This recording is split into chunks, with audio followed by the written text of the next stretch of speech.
আল্লাহ সব জায়গায় কোরআনের বিজয় রাখছে। আপনারা জানেন এক ঘটনা, মিশরের কারি আব্দুল বাসেতকে কোরআন তেলাওয়াত করার জন্য ডাকা হলো। তার আগে ঘটনাটা বলে নেই, মিশরের কারি আব্দুল বাসেতকে একটা প্রোগ্রামের মধ্যে ডাকা হলো, যেই প্রোগ্রামের মধ্যে সকল ধর্মের মানুষরা আছে, বড় একটা ইন্টারন্যাশনাল প্রোগ্রাম। এই প্রোগ্রামের মধ্যে সবাইকে ডাকা হলো, সব ধর্মের ধর্মপ্রধানকে। তারা সামান্য করে 2 মিনিটের জন্য তাদের ধর্মের যেই প্রধান কিতাব আছে, ধর্মীয় গ্রন্থ থেকে একটু পড়বে, তেলাওয়াত করবে। যার তেলাওয়াত সুন্দর হবে, বিচারক রায় দিয়ে তাকেই তার ধর্মই শ্রেষ্ঠ ঘোষণা করবে। যেমন কথা তেমন কাজ। যেদিন অনুষ্ঠান হবে, সকল ধর্মের মানুষ চলে আসলো। এবার ইসলাম ধর্ম থেকে একজনকে নিয়ে আসা হলো, বিশ্ববিখ্যাত কারি, আপনারা সবাই তেলাওয়াত শুনেছেন নেটের মাধ্যমে, কারি আব্দুল বাসেতকে ডাকা হলো। সবাই তেলাওয়াত করতেছে। হিন্দুকে ডাকা হলো, হিন্দু তার ধর্মগ্রন্থ থেকে তেলাওয়াত শুরু করে দিল। অং নমস্তুতে সর্বভূতে অং নমো নমো।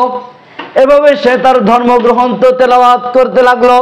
বৌদ্ধ তার ধর্মগ্রন্থ তেলাওয়াত করতে লাগলো, খ্রিস্টান তার ধর্মগ্রন্থ তেলাওয়াত করতে লাগলো, ইহুদি তার ধর্মগ্রন্থ তেলাওয়াত করে লাগলো।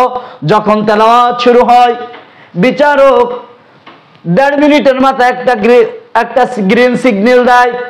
গ্রিন সিগন্যালটা পাওয়ার পরে আর 30 সেকেন্ডের মধ্যে শেষ করতে হবে, 2 মিনিটের মধ্যে শেষ করে নেমে আসতে হবে। তারপরে বিচারক এর বিচার করবে। যেমন কথা তেমন কাজ, বিচার চলতেছে। সব ধর্মগ্রন্থর যখন ওই পাদ্রী আসে, যখন ওই ঠাকুর আসে, যখন ওই বৌদ্ধদের ঠাকুর আসে, সবাই তেলাওয়াত করলো। সবাই সবার ওই কিতাব থেকে পড়লো, পড়তেছে, শুনতেছে। সবাই 2 মিনিট করে পড়তেছে, শুনতেছে, যাইতেছে। এবার কোরআনের পালা চলে আসলো। সবাই মনে মনে করতেছে, হায় রে, সুর দিয়া পড়তেছে, কিন্তু এবার কোরআনের উপায় কি হবে? সবাই বলতেছে। কারি আব্দুল বাসেত সেখানে চলে গেল। একেবারে সত্য ঘটনা বলতেছি রে যুবক ভাই। কারি আব্দুল বাসেত তেলাওয়াতের জন্য রেডি হয়ে গেল। তেলাওয়াত শুরু করলো, সূরা ফাতিহা শুরু করে দিল। সূরা ফাতিহা 3 মিনিট পরে শেষ করলো। বিচারক তাকায় রইলেন, কি মধুর তেলাওয়াত, এত সুন্দর তেলাওয়াত, এত সুন্দর সুর, এত সুন্দর মজা আর কখনোই শুনি নাই। কারি আব্দুল বাসেত তেলাওয়াত করতেছে, বিচারকের কোনো হুঁশ নাই। ওই বৌদ্ধ, ইহুদি, খ্রিস্টান যারা রয়েছে, বড় বড় পাদ্রী, এদেরও কোনো হুঁশ নাই। তেলাওয়াত শুনতে চায়, কি আজীব তেলাওয়াত, এটা কিভাবে সম্ভব?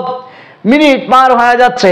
কারি আব্দুল বাসেত দেখলো, হায় হায়, 3 মিনিট তো শেষ হয়ে গেল। যেহেতু সুযোগ পেয়েছি, আমার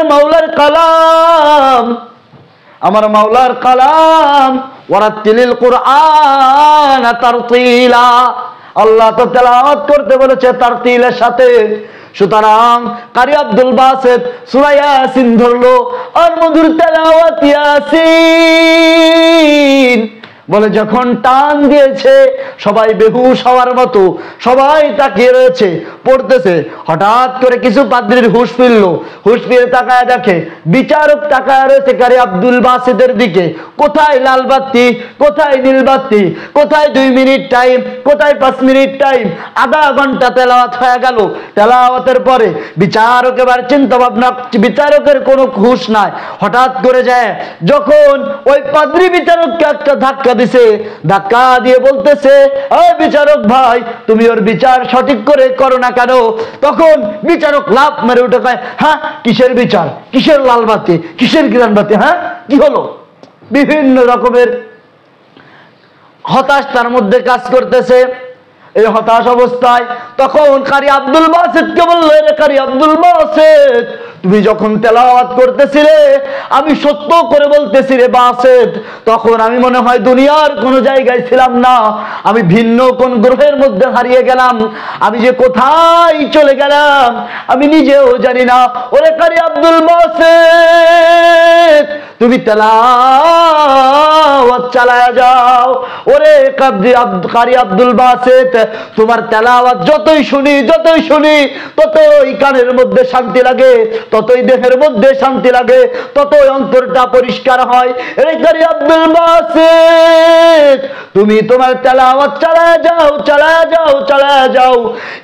এই মজলিস থেকে ঘোষণা ছাড়াই আমি বিজয় ঘোষণা করলাম, এই মজলিস থেকে আমি আল্লাহর কোরআনকে বিজয় ঘোষণা করে দিলাম।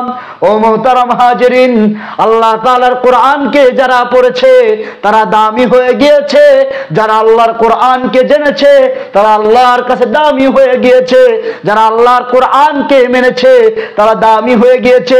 কোরআনের ছায়া আসার কারণে আল্লাহ তাআলা হযরতে ওমর রাদিয়াল্লাহু তাআলা আনহুকে দামি বানায়া দিলেন। কয় কেমনে? হযরতে ওমর ফারুক রাদিয়াল্লাহু তাআলা আনহু